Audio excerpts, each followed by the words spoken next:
The fabulous Frankie Boyle. Great to finally have you on the show. Thank you.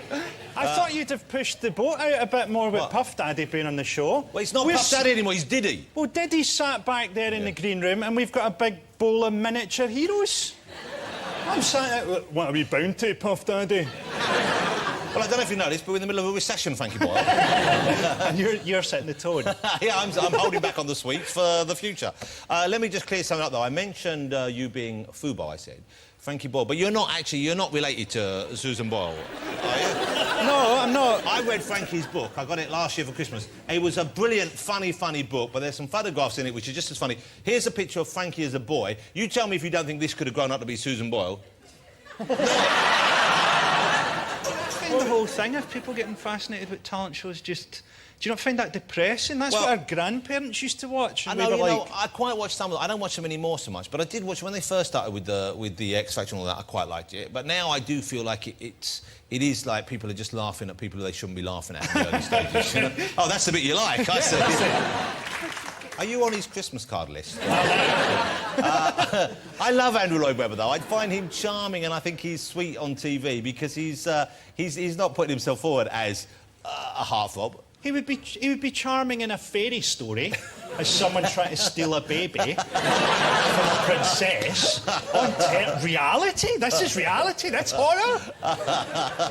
OK, well, speaking of fairy stories, you have little children now. How many kids have you got, Frankie? Because you read to them, I guess. I've got 2 little kids. 2 little... Are they both girls? No, I've got a girl and a boy, so I have a lot of sleepless nights. How old are they? Nearly 6 and the boy's nearly 2. OK. Oh, no, the boy's nearly 3, the boy's 2. OK. Well, they're lovely ages, 6 and 3, that's the lovely age. Until they get up to about 11, 12, 13, I think they're still... well, they're still lovely babies, you know what I mean? And you can go where you want at the weekend, you say, come on, kids, we're going here, they can't say to you, no, we're not, you know, I hope you enjoy that period. I'm enjoying it, but it's just been on tour as well, so like I phoned home the other day and my wee boy was crying, going, I've lost my daddy.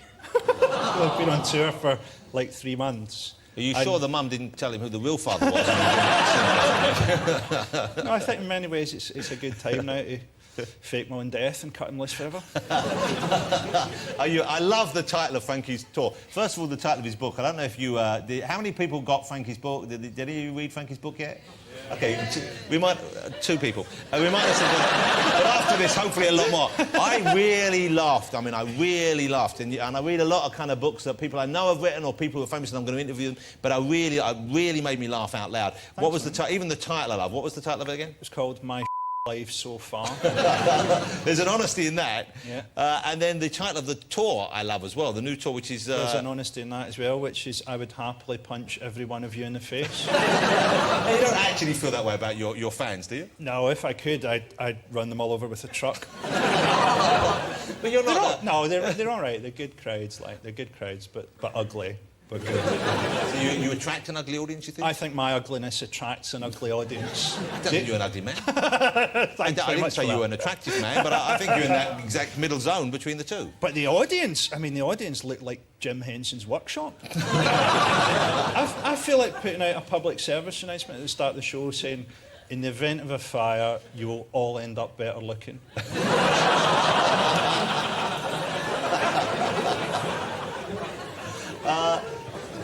You yourself recently looked very differently, I noticed. You had quite a large beard. For a young person in show business, that was an unusual thing. I thought maybe you were acting and you'd taken a role in perhaps Shakespeare or something. It was like a period beard. No, I thought it made me look like a prophet, but a lot of other people felt it made me look like someone who should be on some kind of register. Well, I guess with the glasses, it kind of... Yeah, the glasses together, so any time you go by a children's playground, all the mums snatch their kids out of the sand pit and start throwing their shoes at you.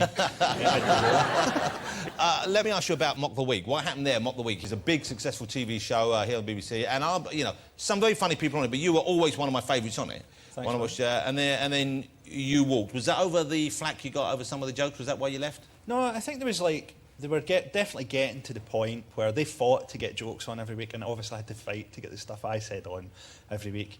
And it was getting to the stage where they were sort of... You got the feeling losing some of those arguments, and I thought I'd rather go before I'm doing sort of twee material about...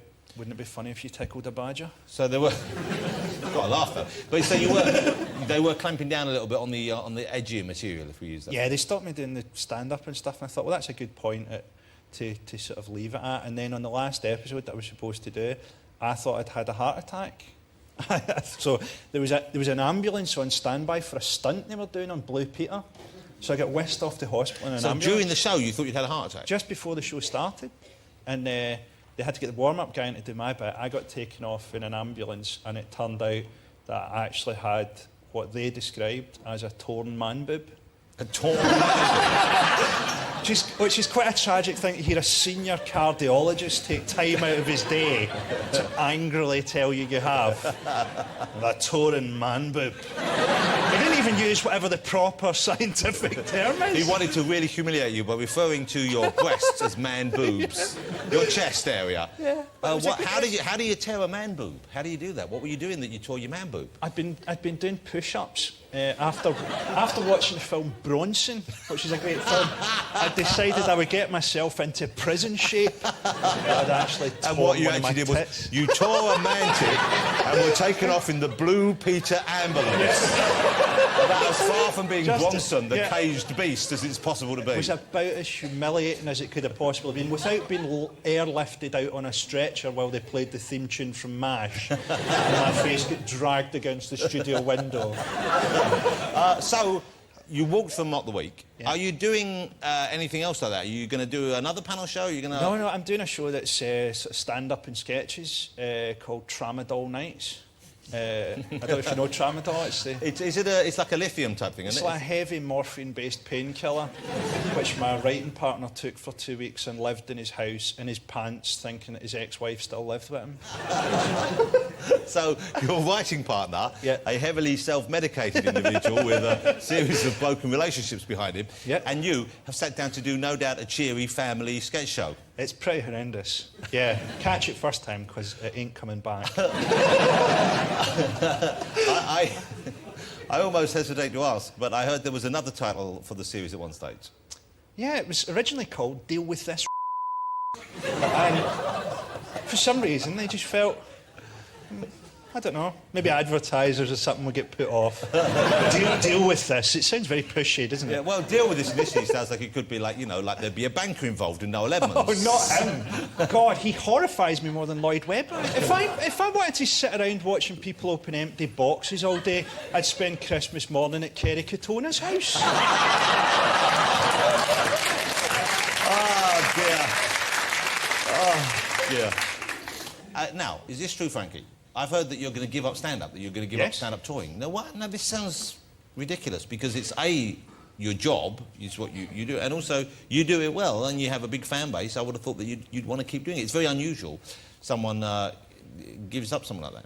It's unusual, but I think it's also that thing of stand-up's a bit unhealthy in a way. Do you know what I mean? You're sort of looking for the love of strangers every night, the approval of strangers, which is very nice. I'm very glad that they come and all that stuff. But, you know, I've got friends, I've got a family. I'd like to. You don't have go to. That's not the only reason you're going out in front of them. You're not going, love me, love me. You're going out because you can make people laugh, and you have a skewed but very funny way of looking at the world. Aye, but I'd like to just do it like when I can concentrate on it and do it very well.